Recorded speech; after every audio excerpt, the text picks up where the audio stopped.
찬미 예수님, 성 베네딕토 외관수도원의 박재찬 안셀모 수하신부입니다. 오늘은 여러분들과 함께 지난 시간에 이어서 토마스 몰튼의 생애에 대해서 살펴보는데, 그 가운데 입회전에 토마스 몰튼이 회개하는 데 영향을 미친 신비 체험으로부터 시작해 보도록 하겠습니다. 토마스 몰튼이 입회전에 한 여러 가지 신비로운 체험들, 하느님의 목소리를 들었던 그런 체험들이 있는데, 이 체험들이 때로는 새로운 삶을 살아가는데 직접적인 그런 좋은 영향을 미치기도 했지만, 때로는 아무런 영향을 미치지 못하기도 했습니다. 그래서 어떤 체험을 했는지 먼저 살펴보도록 하겠습니다. 우선 토마스 몰튼이 아주 어린 시절에 칠층산에 보면은 이제 가르투슈 수도의 그 예터에서 어떤 그런 신비로운 체험을 했다, 이런 표현들이 있는데, 이 표현들은 신비로운 체험이라기보다는 그냥 어떤 감정적인 그런 체험이라고 이렇게 느껴집니다. 결정적인 첫 번째 체험은 로마에서 있었습니다. 아버지가 돌아가시고 난 다음에 한 1년 정도 남짓 되었을 때 로마로 이제 성지순례를 떠납니다. 그래서 로마의 그 여러 성지들을 둘러보던 가운데 성 고스마와 다미안 바실리카라는 곳이 있는데, 그곳에는 비잔틴 모자익이 아름답게 이렇게 벽화로 장식되어 있습니다. 거기 예수 그리스도께서 이렇게 모습이 이제 모자이크화 되어 있는데, 그곳에 이제 앉아서 토마스 몰튼은 뭔가로부터 압도당하는 느낌, 또 뜨거운 그런 느낌, 이런 것들을 받았다고 표현을 합니다. 그래서 토마스 몰튼이 칠층산 이렇게 표현합니다. 저는 갑자기 경외감에 사로잡혔고, 그로 인해 제가 인식하고 이해한 어떤 것을 찾았다는 것에 놀랐습니다. 그것은 바로 제가 그동안 찾아왔던 어떤 것이었습니다. 이 신비로운 체험 이후에 토마스 몰튼은 사람들이 그리스도라고 부르는 이 사람에 대해서 어떤 것을 찾기를 시작했다. 그리고 또 토마스 몰튼은 성경을 사서 읽기 시작했고 기도하기 시작했습니다. 그리고 이제 그 다음 날에는 토마스 몰튼이 아버지에 대한 환시를 체험합니다. 방에 있는데 아버지가 이제 꿈에 나타난 거죠. 근데 그 꿈이 너무 생생해서 마치 이렇게 손으로 아버지를 만질 수 있을 만큼 그렇게 가깝게 느껴졌다고 표현합니다. 제가 아버지의 현존을 느낀 것은 너무도 생생하고 실제 같았으며 놀랍고도 선명해서 마치 아버지가 제 팔을 만지는 것 같았고 저에게 말을 하는 것 같았습니다. 저는 갑자기 압도되었고 비참하고 부패한 제 영혼의 깊은 곳까지 들여다볼 수 있게 되었습니다. 그리고 이 크나큰 은총의 체험을 토마스 몰튼은 감사롭게 생각하면서도 동시에 또 이런 묘사도 합니다. 그때 만약에 제가 이 경험들을 따랐더라면 저의 삶은 매우 달라졌을 것이며 그 시절을 비참하게 보내지도 않았을 것입니다. 실제로 이 토마스 몰튼이 로마의 이 성 고스마와 다미안 바실리카에서 한 그리스도에 대한 체험과 또 꿈에 아버지에 대한 그런 체험을 했지만은, 그 이후에 이제 생클레어 대학에 와서 공부를 하는 가운데 굉장히 타락한 삶, 방탕한 삶을 살게 되었기 때문입니다.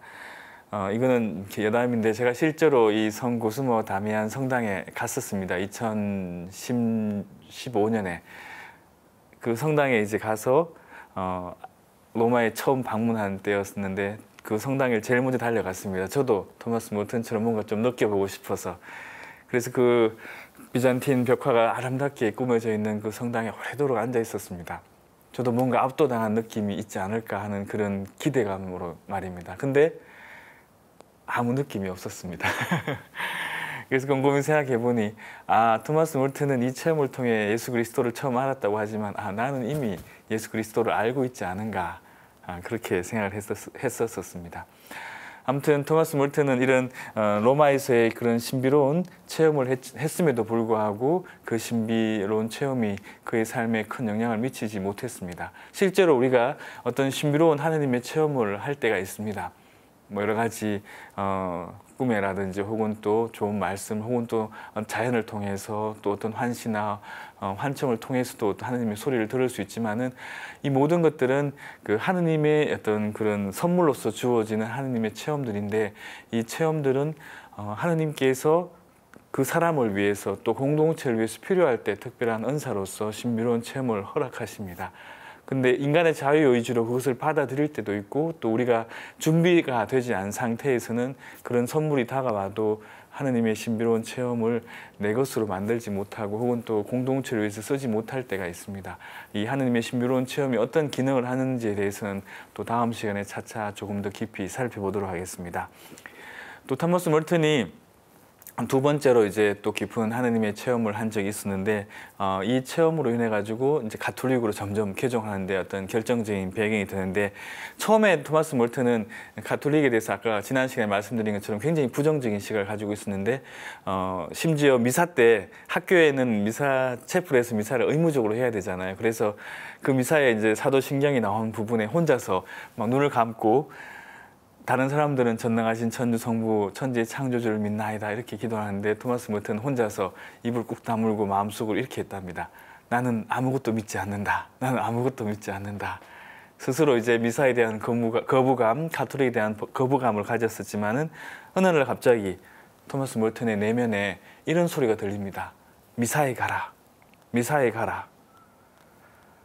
너무도 감미로운 그런 속삭임, 또 너무도 강하고 부드럽고 깨끗한 충동이었다고 이렇게 묘사합니다. 그래서 토마스 멀튼은 오후에 여자친구랑 약속이 있었는데 그 여자친구랑 약속을 이제 포기하고 성당에 가서 미사에 참여를 합니다. 또 그때 아주 어린 꼬마 아이가 조용히 앉아서 기도하고 있는 모습을 보고 굉장한 감동을 받았다 이렇게 표현을 합니다. 그 이후에 또 토마스 멀튼은 예수의 신부인 제랄드 홉킨스의 전기를 읽고 있었는데 이때 또 하느님의 소리를 듣게 됩니다.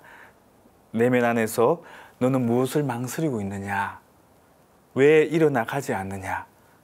너는 네가 무엇을 해야 하는지 알고 있지 않느냐? 이 소리를 듣는 순간 토마스 멀튼은 주저하지 않고 이제 책을 내려놓고 성당으로 달려갑니다. 그리고 그 그리스도 모임 성당에 그 포드 신부님께서 주임 신부님이셨는데 그 주임 신부를 만나서 이렇게 이야기합니다. 고백을 합니다. 신부님, 저는 가톨릭 세례를 받고 싶습니다. 그래서 토마스 멀튼은 포드 신부님으로부터 일정한 기간 교육을 받은 다음에 교리 교육을 받은 다음에 이제 1938년 11월 16일에 가톨릭 신자가 됩니다. 가톨릭 신자가 되고 난 다음에 토마스 멀튼은 1940년에 쿠바로 성지순례를 떠납니다. 성모 그 성지를 순례하기 위해서 떠났는데 부활절 즈음이었습니다. 근데 쿠바의 그 하바나에 있는 성 프란치스코 성당에 들어가게 되었는데 그때 마침 성당에서 미사를 바치고 있었습니다. 근데 이 성당에서 토마스 멀튼은 또 신비로운 하느님의 체험을 하게 됩니다. 마침 그 들어갔을 때 성가대에서 이 사도신경을 우렁차게 노래하고 있었습니다. 근데 토마스 멀튼은 갑자기 이렇게 표현합니다. 천둥이 치는 것 같았고 번개가 번쩍이는 것 같았다. 그리고 내 마음이 뭔가에 사로잡혀 이끌려지는 것 같았다. 그래서 그 성당 안에서 어떤 하느님의 깊은 체험을 하게 됩니다. 그리고 Heaven is in front of me. 바로 천국이 여기다, 하늘이 여기다 이렇게 묘사를 합니다. 토마스 멀튼 자신이 표현한 것을 한번 살펴보겠습니다. 사도신경이었습니다. 창조주를 믿나이다 라는 그의 외침, 그것은 크고 밝고 그리고 갑작스럽고 기쁜 승리의 고함소리였습니다. 그것은 한순간에 극도로 명백하게 된 깊은 믿음의 빛이었습니다. 저는 마치 제가 하느님 현존의 현현에 의해 장님이 된 것처럼 갑작스럽게 환하게 빛을 받는 느낌이었습니다. 그리고 또 다른 책에 세속의 여정이라는 책에 앞부분은 7층상에 나오는 거고 이제 세속의 여정이라는 그 책에는 이렇게 묘사합니다. 하늘이 정확히 제 앞에 흔들리지 않는 확실성, 분명하고 즉각적인 지식이 마치 천둥처럼 저를 내려치는 듯 했고 마치 번갯불처럼 저를 지나가는 듯 했으며 지상을 벗어나 저 높이 들어 올리는 것 같았습니다. 이 신비로운 하느님, 신비로운 미스티컬 익스피리언스죠. 신비로운 체험을 멀튼이 이제 자기 나름대로 알고 있는 방식으로 이렇게 표현을 했습니다. 물론 이제 신비로운 체험은 인간의 언어로 다 표현될 수 없지만은 토마스 멀튼 나름대로 이때 이 뜨거운 체험을 하고 난 다음에 너무도 그 벅찬 마음으로 두 가지 소원을 합니다. 첫 번째는 주님, 제가 반드시 사제가 되겠습니다. 사제 성소에 대한 확실성. 두 번째는 주님, 제가 사제가 되면 첫 번째 미사는 성모님께 봉헌하겠습니다. 왜냐하면 성모님 그 성지를 순례하러 왔었기 때문에 그 영향이 있었던 것 같습니다. 그래서 저는 이 로마의 그 체험보다는 이 하바나에서의 체험을 첫 번째 가장 강한 하느님 체험이었다고 봅니다. 그리고 또 좀 소소하게 하느님의 어떤 영적인 소리를 듣게 되는데, 이건 겟세마니 수도원의 종소리를 듣게 되는 체험이었습니다. 토마스 몰턴이 이제 아까 말씀드린 지난 시간에 말씀드린 것처럼 토마스 몰턴이 그 프란치스코에 입회하려고 했지만은 거절을 당했어요. 그래서 굉장히 이제 시리에 빠져 있는 찰나에 하나님께서는 두 곳을 보여주셨습니다. 하나는 그 뉴욕의 할렘가에 있는 우정의 집이라는 빈민들을 위해서 봉사하는 단체였는데, 그곳에 이제서 일생을 이제 봉사하며 가난한 사람들을 위해서 살아갈 그런 결심을 또 했고, 한편으로는 또 트라피스 수도원에 입회하는 것을 하나님께서 보여주셨습니다. 토마스 몰턴이 이 둘 사이에서 굉장히 갈등을 많이 하고 있을 즈음이었는데, 보나벤투라 경당, 토마스 몰턴이 이 당시에는 보나벤투라 대학의 영어 강사였습니다. 그래서 이 경당에서 조용히 기도하고 있는데 갑자기 겟세마니 수도원의 종소리가 들리는 겁니다. 기도하기 전에 이제 이미 토마스 몰턴은 그 겟세마니 수도원에 한번 다녀온 적이 있습니다. 그래서 이제 그때 아마 소리를 기억하고 있었는지도 모르겠습니다. 그래서 토마스 몰턴은 그 종소리가 땡땡땡 하고 울리는 그 소리를 듣고, 아, 내가 가야 될 곳은, 하나님이 부르시는 곳은 바로 이곳이구나 라고 결심을 하고 1941년 12월 10일 트라피스 수도원, 겟세마니에 있죠. 겟세마니 수도원에 입회를 하게 됩니다. 겟세마니 수도원은 제가 3번 방문한 적이 있습니다. 이 수도원은 그 루이빌에서 한 1시간 반 정도 남쪽 방향의 켄터키 주에 있는데 굉장히 큰 수도원입니다. 물론 수도원 건물도 크지만은 그 주변에 농장이라든지 정원이라든지 또 산책로라든지 굉장히 아름답게 잘 꾸며져 있는 곳입니다. 그리고 지금 현재는, 그때 몰턴 당시에는 뭐 거의 200명 가까이 살기도 했다고 하는데, 지금은 한 40~50명 정도의 수도승들이 하루에 7번 모여서 기도합니다. 새벽 3시에 일어나서 3시 반부터 기도, 묵상, 그 다음에 미사, 그 다음에 삼시경, 육시경, 구시경, 저녁 기도, 끝기도, 하루 종일 기도한다고 봐도 될 겁니다. 그리고 또 토마스 몰턴이 입회했을 당시에는 그 1962년에 개최되었던 2차 바티칸 공회 이전에 수도원의 형태였기 때문에 굉장히 육신의 고행이라든지 엄격한 그런 생활들, 금욕적인 생활들을 더 많이 하던 시대였습니다. 어떤 육신의 고행을 통해서 예수 그리스도의 십자가에 동참하는 것이 바로 수행 생활이라고 보는 견해가 많았기 때문에 굉장히 엄격한 생활을 하던 시대에 들어갔기 때문에, 더 그 당시에는 토마스 몰턴이 입회하던 시대에는 지금보다 더 엄격한 생활을 했었습니다. 그래서 토마스 몰턴이 처음 입회했을 때 재미있는 일화가 있습니다. 내가 앞으로 이 트라피스 이 관상 수도원에서 엄격한 생활을, 금욕적인 생활을 해야 하기 때문에 이걸 견뎌내려면은 추위도 견뎌야 되고, 그래서 12월 그 엄청나게 추운 이제 추위가 시작되는 즈음에 창문을 열고 윗도리를 벗고 첫날 밤을 보내게 됩니다, 수도원에서. 근데 웬걸요, 호되게 이제 감기 몸살을 앓고 난 다음에 이런 영웅적인 그런 금욕주의는 하지 말아야겠다, 그런 결심을 하기도 했다고 그럽니다. 근데 이 토마스 몰턴이 그 이제 창문을 열어놓고 이제 그런 금욕적인 생활을 시작한 이 에피소드는 토마스 몰턴이 1940년대를 어떻게 보냈는지를 잘 보여주는 하나의 일화라고 볼 수 있을 겁니다. 토마스 몰턴은 이 금욕적인 생활을 한다는 것을 굉장히 영웅적으로 생각했습니다. 우월적으로 생각했죠. 그래서 이제 이 트라피스 수도원에서 교육을 받는 동안에 전통적인 그런 수행 생활을 공부하면서 내가 수행을 하고 있고 바깥에 있는 사람들보다 더 엄격한 생활을 하고 있는 이 자체가 나는 굉장한 하느님의 특별한 부르심을 받은, 선택받은 삶을 살고 있는 거라고 생각했던 거죠. 그래서 영웅적인 이런 우월 의식을 가지고 생활을 하면서 토마스 몰턴은 자기 나름대로의 자기 만족에 빠져 있었습니다.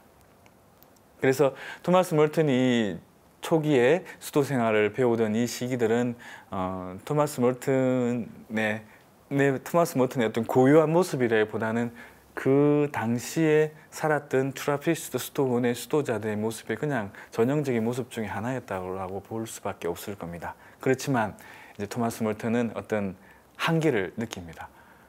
자기가 배워왔던 그런 수도 생활 또 고행 생활하고 자기가 체험한 하느님 이 사이에서 어떤 갈등이 일어나기 시작하는 겁니다. 그래서 이 부분에 대해서 제가 조금 더 설명을 해드리도록 하겠습니다. 처음 이제 그 1948년에 칠층산을이라는 이제 책을 적게 되는데 굉장히 유명한 책이죠. 세븐 스토리 마운틴.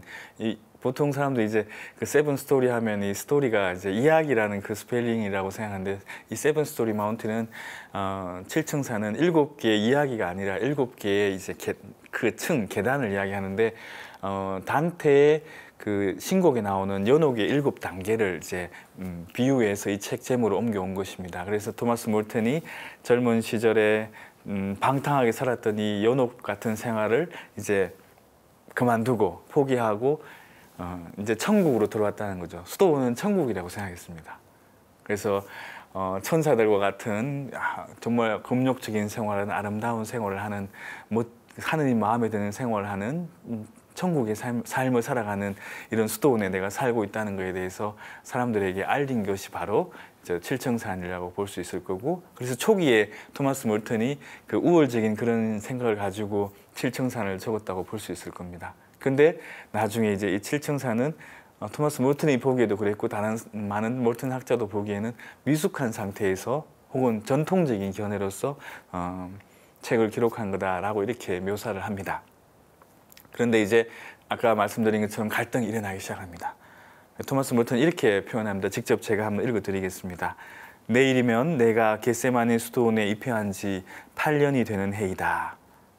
내가 예전 8년 전에 한 명의 세속의 시민으로서의 정체성을 버렸다고 생각했을 때보다 지금 나의 정체성은 더 모호해진 느낌이 든다. 갈등이 시작된 거죠. 전에는 수도원은 완전한 공동체이고 완벽한 공동체이고 내가 여기에서 살아가는 것은 천국에서의 삶이라고 생각했는데 오히려 지금 이제 8년이 지난 다음에는 뭔가 모르게 더 모호한, 예전에는 수도원을 세속을 떠나서 수도원에 들어오면 완전한 삶이라고 생각했지만 이제는 더 갈등하고 더 모호해진 그런 느낌이 든다는 표현을 쓰면서 새로운 시작을 알리는 거죠. 그래서 저는 이 시기가 이제 특히 1950년대 토마스 몰튼의 이 시기는 어떤 요나가 고래의 뱃속에 있었던 그런 시기라고 표현하고 싶습니다. 그래서 토마스 몰튼이 이제 쓴 책 중에 The Sign of Jonah 해서 요나의 이제 표징이라는 그 책도 있는데, 이 책은 토마스 몰튼의 영적 일기라는 그 제목으로 번역되어 있는데 토마스 몰튼이 어떤 갈등을 겪게 되었고 어떻게 이제 변화되어 가고 있는지 그 여정을 일기로 이렇게 기록해 놓은 겁니다. 그래서 이 책을 읽어보시면은 토마스 몰튼이 점점 생각이 바뀌어지고 성숙해지고 있는 그런 과정들을 엿보실 수 있을 겁니다. 마치 그 번데기와 같은 시기라고 볼 수 있겠죠. 나비가 되기 위해서 준비하고 있는 시기라고 볼 수 있을 겁니다. 그러면 어떤 갈등을 했는가? 첫 번째로 토마스 몰튼은 글쓰기하고 관상가가 되는다는 것, 이 둘 사이에 굉장한 갈등을 일으킵니다. 왜냐하면 자기는 글 쓰는 재주는 있었지만은 수도원에 들어와서는 이 글쓰기보다는 관상가가 되고 싶었습니다. 진정한 수도승이 되고 싶었습니다. 하느님과 일치하는 사람이 되고 싶었습니다. 근데 토마스 몰튼이 생각할 때는 이 글쓰기는 방해가 된다고 생각했어요. 그래서 장상들이 이제 토마스 몰튼이 글쓰기에 있는 재주가 있다는 걸 알고 글쓰기를 시켰지만은 처음에는 마음속으로는 굉장히 거부를 합니다. 그래서 심지어 이제 칠승산에 이런 묘사도 나옵니다. 글쓰기의 악령이 지금 이 수도원까지 같이 나를 따라와서는 나를 몹쓸게 괴롭히고 있다. 그리고 나중에 이 악령이 내 피를 빨아먹고 내 몸을 갉아먹을 거다. 이런 표현까지 쓸 만큼 토마스 몰튼은 글쓰기가 관상가가 되는 것과 반대가 된다고 생각했습니다. 근데 점점 이제 토마스 몰튼이 영적으로 더 깊어지면 깊어질수록 이 글쓰기라는 것이 자신의 어떤 관상가로서의 삶에 방해되는 게 아니라는 것을 깨닫게 됩니다. 글을 쓰면 쓸수록 점점 더 하느님과 가까워지고 자기 생각이 정리되고 또 글을 씀으로 인해 가지고 더 깊이 기도할 수 있게 되었다, 이런 표현도 씁니다. 그리고 또 평정한 마음에 이제 안정을 찾게 되고, 그래서 이제 오히려 글 쓰는 것이 이 수도 생활, 관상가 되는데 방해가 되는 것이 아니라 우리 도움이 된다고 이렇게 생각하기 시작합니다. 그리고 결정적인 이 표현을 합니다. 중요한 것은 관상가가 되기 위해서 사는 것이 아니라 하느님을 위해 사는 거다. 중요한 것은 관상가가 되는 것이 아니라 하느님을 위해 사는 거다. 여기에서 어떤 관상과 활동의 통합이 시작되고 있음을 엿볼 수 있습니다. 우리도 이제 흔히들 이제 성당 일을 열심히 하는 분들, 또 기도 열심히 하는 분들, 활동 여러 가지 하는 분들이 있지만은 관상과 활동 이게 통합되지 못하고 분리되어 있는 분들도 많이 있습니다. 그래서 많은 일을 하지만은 나중에 영적인 공허감을 느끼기도 하고, 또 기도만 열심히 한 상태에서 실제적인 활동이 없는 경우도 있습니다. 관상은 열매가 있어야 됩니다. 열매가 없는 관상 생활은 아무 의미가 없습니다. 울리는 층에 불과합니다. 그래서 토마스 몰튼은 진정한 관상가가 되기 위해서는 하느님을 위해 살아야 된다는 것, 그리고 글쓰기도 관상고도 모든 것은 다 하느님을 위해 사는 거라는 것을 이때 깨닫게 됩니다. 그래서 토마스 몰튼은 이제 이런 그 글쓰기와 관상에 대한 그 사이에 어떤 분리됨이 이제 여기서 이제 해결이 됩니다. 두 번째, 토마스 몰튼이 이제 갈등하고 고민했던 것 중에 하나는 카르투시오회나 가말돌리회라는 은둔 생활을 하는 공동체로 옮기고 싶어 했습니다. 사실 그 우리 일반 신자들은 이해가 안 될 겁니다. 트라피스트 회도 굉장히 엄격한 생활을 하는데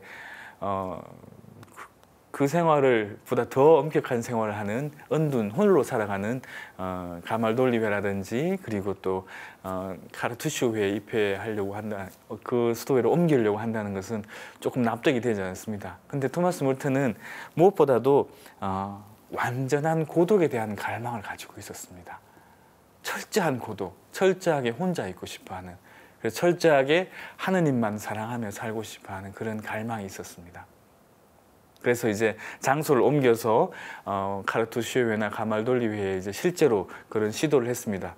그래서 자기 수도를 옮기려고 했지만은 그 총장 신부님께서 이미 이제 트라피스트 회에 종신서원을 했기 때문에 신부님이 이제 수도를 옮기는 것에 대해서 허락하지 않는다는 최종 결정을 이제 통보를 받게 됩니다. 근데 토마스 몰튼은 이것을 수용하면서 그 과정에서 이런 깨달음을 얻습니다. 완벽한 장소는 없다. 다만 완벽한 고독이 있을 뿐이다. 완벽한 장소는 없다. 다만 완벽한 고독이 있을 뿐이다. 이 말씀이 저에게는 굉장한 여운을 남기고 또 울림이 됩니다. 제가 예전에 그 수도원에 살면서 제가 말을 지금도 말을 잘 못하지만 그 당시엔 더 못했습니다. 그래서 내가 이 신부가 되어서 많은 사람들에게 강의도 하고 가르치고 하는 걸 못하겠다. 불안하고 너무 힘들다. 그래서 제 지도 신부님한테 신부님 제 신학교 다닌 그만두고 싶고 그냥 평수사로 살고 싶습니다. 그리고 그때 마침 또 카르투시오회가 수도회를 한국에 처음 진출하려던 그때였습니다. 그래서 저도 그 카르투시오회로 이제 옮기고 싶다 이런 말씀까지 드렸었습니다. 근데 제 지도 신부님께서 만약에 그 부르심이 하느님으로부터 온 거라면은 성소를 식별해야 하기 때문에 한 1년 정도 기다려 보십시오. 그러면은 성소를 식별하는 데 도움이 될 겁니다. 분명히 하느님으로부터 부르심이 왔다면은 하느님께서 그쪽으로 인도해 주실 겁니다. 이렇게 말씀해 주셨어요. 근데 1년이 지나고 난 다음에 그런 생각이 점점 사라지기 시작했습니다. 그리고 오히려 하느님께서 나를 이곳 베네딕토 수도원에 불러주셨다는 것은 또 베네딕토 수도자로서 살 수 있는 힘도 주실 거고, 비록 말을 잘 못하고 어둔하고 부족하지만은 또 나름대로 또 거기에 필요한 은총을 주실 거라고 생각했습니다. 그래서 저한테 준 은총 중에 하나는 성실하게 준비하는 거였습니다. 그래서 이제 매일 강론도 이제 준비해서 강론을 하게 되고, 심지어 이제 떨리면은 참 떨립니다. 이런 것까지 강론의 원고에 이제 적어서 발표하고 강론을 하고 했던 기억이 납니다. 그리고 지금도 계속 그렇게 하고 있는데, 오히려 저의 약함을 통해서 좀 더 이제 강론을 조리 있게 잘 할 수 있는 그런 또 은총도 받게 된 것 같습니다. 그리고 지금 이렇게 여러분들 앞에서 이야기하고 있는 이것도 하나의 저한테는 기적과 같은 시간인 것 같습니다. 이렇게 이야기를 나눌 수 있다는 것 자체가 말입니다. 아무튼 토마스 멀튼은